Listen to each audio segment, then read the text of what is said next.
Whether you're making a character or a 3D avatar or a portrait of somebody, most likely you're gonna need to make eyelashes for it. And I don't know about you, but I find them really annoying to make. Like every time it comes to them, I'm like, I have to make eyelashes again. Let's just make them quickly. And it's never quick. I always spend way more time on it than I wish I would. So I made a eyelash generator using geometry nodes. And I'm gonna show you how we can make this fully procedural eyelashes. And as always, I'm gonna link the file below so you can download it and use it on your characters. So let's begin. If we look at the reference, we can see that we need to create, there are these hairs distributed along the ridge of the eyelid, and they are curving in this fashion. And also you can see how they are going down, and here are kind of going up. So that would be our goal.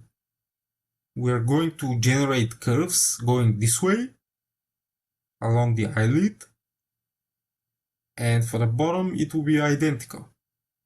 So I'm going to extrude a line of vertices along this ridge, and I'm snapping them to the surface, and I use a mesh object for the base. You'll see later why. You don't need a lot of points. 6 to 10 will be enough. Then let's add a new geometry node tree. First I'm gonna smooth the line by giving it a subdivision surface node with 2 levels. And you can see how we are gonna control this. Then we're gonna turn this into a curve, because curves have more attributes than meshes. And in fact, I'm gonna grab them right now.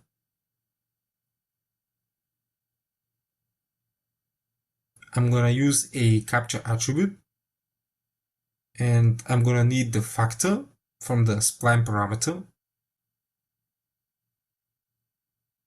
and 3 more set to vector, and these will be position, tangent, and normal. And we're gonna need these throughout the node tree, so let's make a bus from all 4. And I'm gonna give them the appropriate names.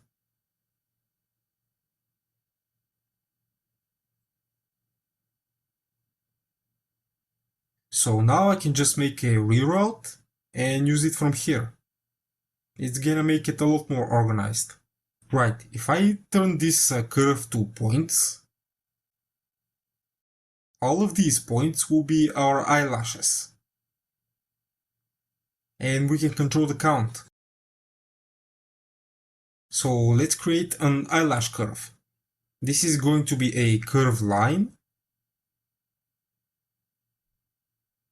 And let's make it a bit shorter. I'm gonna capture its factor as well, because we're gonna need it, and add it to the bus. Okay, so if I get an instance on points from these points,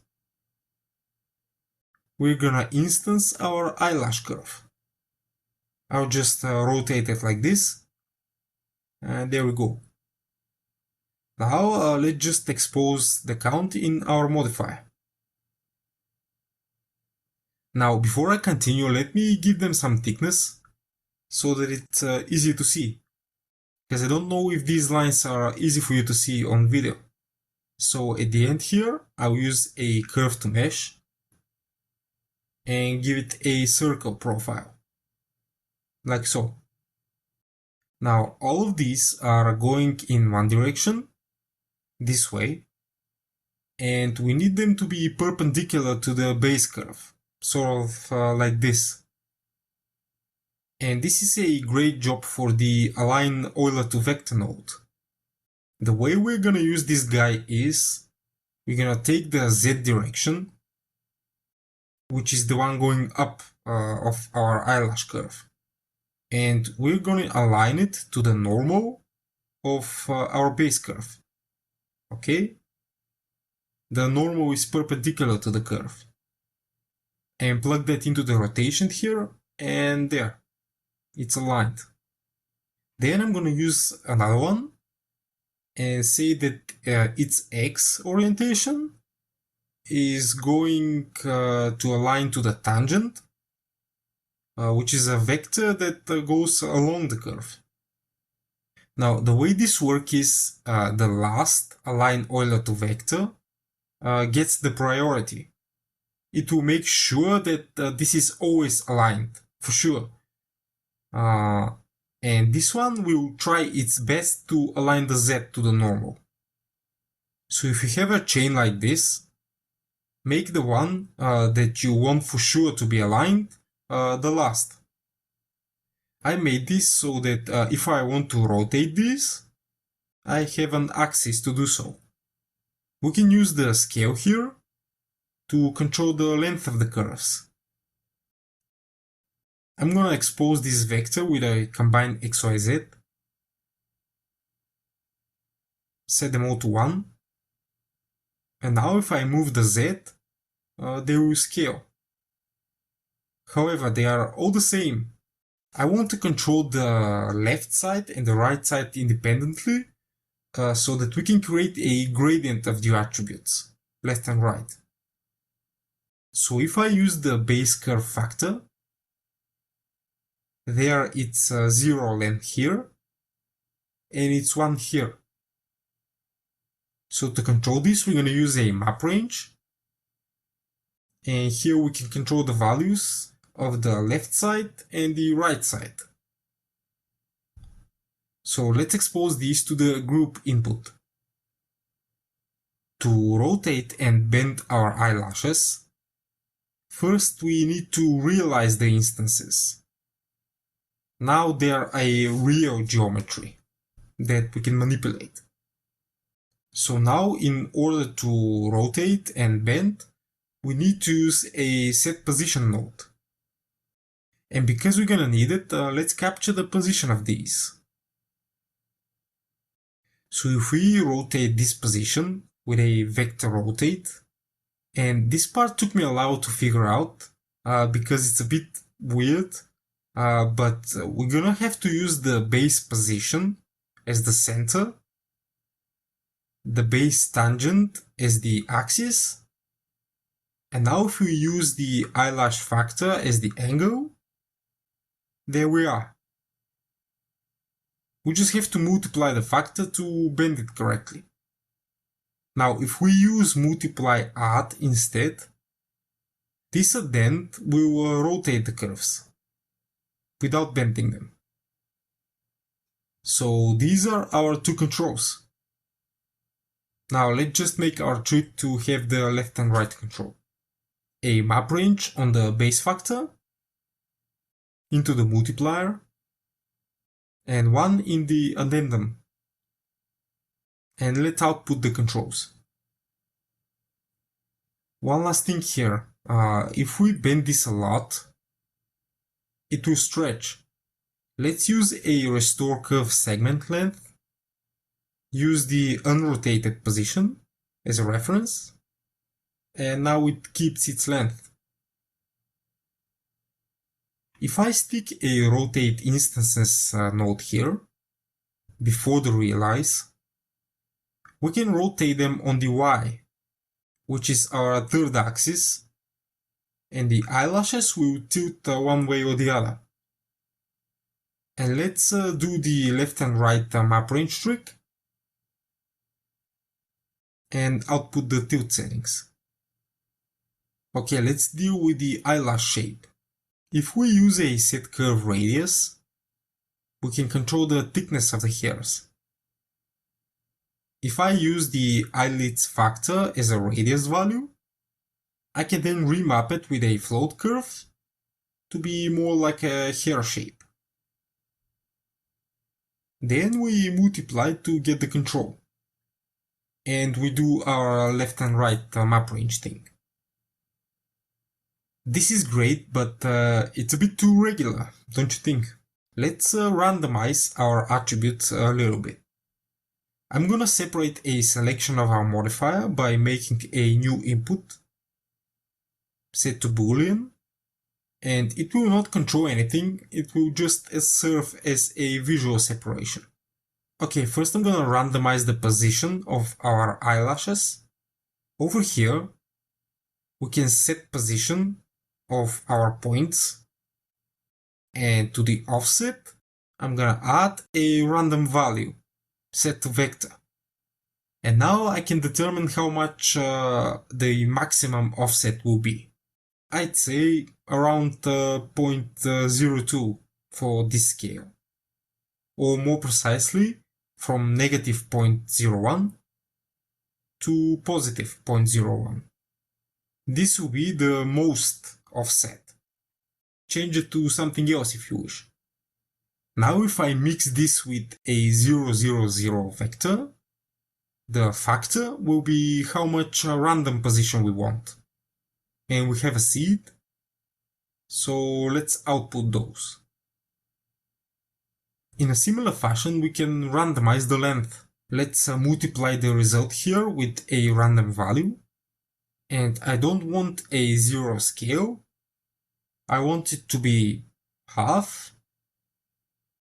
and 1.5 scale to be kind of symmetrical. And we mix it with 1 because this is multiplicative, okay?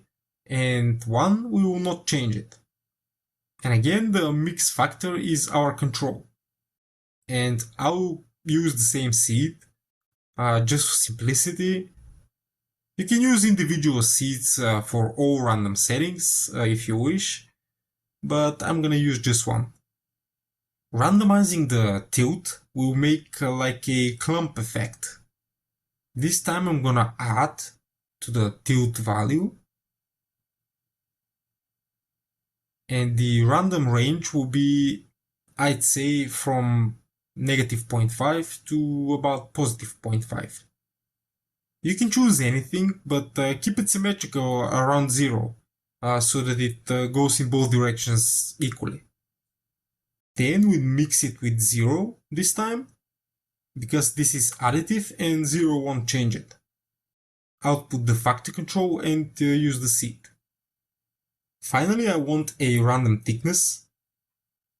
We're gonna multiply here, but you can see this isn't quite right. The RNG is outputting a random value for each point by default, but we want a random value for each hair strand, not point. So here in the random node, we have an ID option. We can add an index node, and this is actually the same, still applies to each point. So we need to evaluate this index on the spline domain. There. And for the range, I think about twice here and 0.1 on the lower bound. I want to exaggerate this a little bit, since this is the maximum and we can create more stylized looks.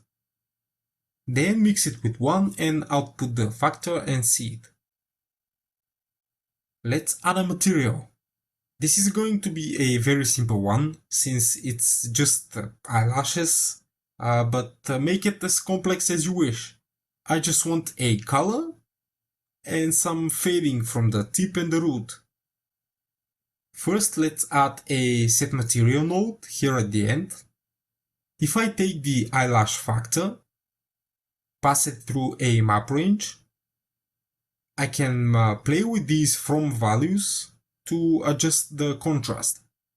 If I bring them closer to 0.5, we will tighten this gradient.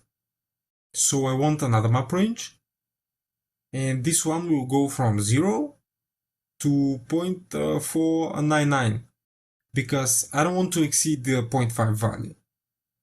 And add this to the from min. Then the same value we subtract from 1 and use it for the from max. Now this will be a contrast control. If we add to the factor value, we can move it along the curve. and the range of this addendum will be -1 to 1. Now I just want to reverse it. If I subtract that gradient from 1, it will be the inverse. Let's add a switch, the original gradient, and the inverted one. I'm gonna make this a group, factor adjust, because I'm gonna use it more than once. I'll output the position, spread, and the switch. So this is the root fade. Let's make a gradient for the tip. And then we just multiply these two together. And this will be the eyelash fade attribute. Then in the shader, we can use that attribute. I'm gonna use it as a factor for a mix shader, in which I'm gonna mix a color and a transparent BSDF, like so. For Eevee, use alpha blend mode in the material settings, and backface culling if you wish. Now, when I'm making stylized eyelashes, I'd like to add a thin line on the base of the eyelash. That will be kind of like eyeliner. I don't know, if there's any women, let us know in the comments. But basically, we just want to give the thickness to the base curve. So I'll grab the base curve, use curve to mesh on it again, and use the same circle profile. Then just join geometry these two together. We can use the base curve factor to make a, similar to the other curves, a thickness control. Set curve radius. Factor goes into the radius. A float curve. And a multiply for the control. Using the same setup, we can add fading to the base.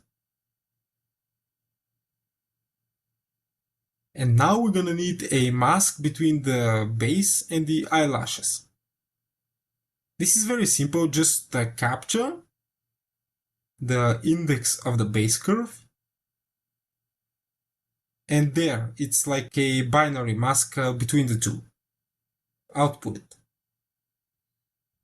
Then we can use that mask attribute in the shader to separate between the two gradients.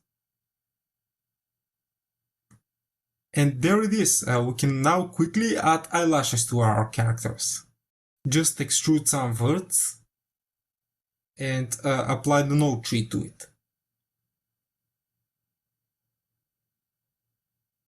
Oh yeah, why did I use a mesh and not a curve? If you have some shape keys on your character, like this very crude blink, I can add a surface deform modifier before this one, select the mesh, and click on bind. And this will now follow the deformation. It's not perfect, but for quick blinks or whatnot, it's gonna be fine. So yeah, as usual, you can get the generator from the link below. If you want to support the channel, you can subscribe or visit my Gumroad store. I think you'll find interesting stuff there. Alright, see you next time.